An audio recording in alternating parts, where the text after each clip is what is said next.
In terms of Donald Trump's cabinet members, Tulsi Gabbard has, like many of them, kind of kept her head down and kept quiet, right? As the director of national intelligence, the one person we kind of thought may not get confirmed, but then they all ended up getting confirmed, she's been very quiet.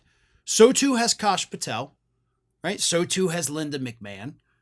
You get plenty of cabinet people that have just kind of shut up, sat down, and kept their heads down to not make a stink, while others, like Marco Rubio and Robert F. Kennedy Jr., love to remind the entire public how incredibly stupid they are. But this week, Tulsi Gabbard came out of hiding to make the announcement that she is in fact working on Donald Trump's revenge agenda. And she's doing so, at his order, she says, by revoking security clearances for Donald Trump's enemies. Now, we all know that recently Donald Trump decided that he was revoking President Biden's security clearance, no longer allowing him to get the president's daily briefing. Not that Biden was going to do anything with it, but, you know, he doesn't get it now anyway, so I guess that's a load off for him, right? Enjoy retirement. It kind of seems like a favor, honestly.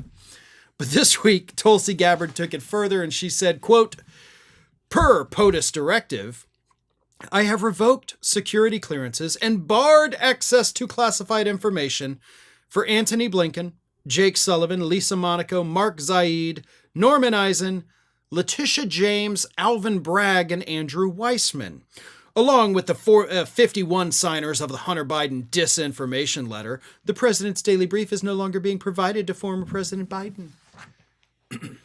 So imagine you're Tulsi Gabbard, right? Sold your soul to go be a MAGA darling. You know, a lot of people thought you were going to be the VP pick, but you got screwed over on that, so he gives you this little post. And you spend your time not actually working on anything having to do with national intelligence. Instead, you're having to spend your days doing paperwork for Donnie Trump to go after his political enemies and revoke their security clearances.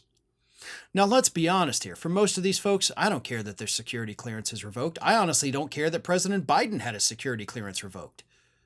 And I'm sure most of these people are like, oh no, that's so terrible. I can't look at things I was already not looking at, right? But for some of these people, this actually represents a very big problem, specifically Letitia James and Alvin Bragg. Those two individuals absolutely deserve security clearances. They have done nothing to violate any of the terms that would ordinarily get somebody's security clearance revoked. Not to mention they do handle, highly important legal cases that in some instances do in fact require security clearances. So what Tulsi Gabbard has done here is not only enact Donald Trump's revenge agenda, but she has possibly harmed the entire justice process for the entire state of New York. And she did it without a thought in her head, didn't she? Right? Didn't put a single second worth of thinking about the ramifications of this. It was just, Trump said, do it. I will do it. I'm a robot. That's where we're at.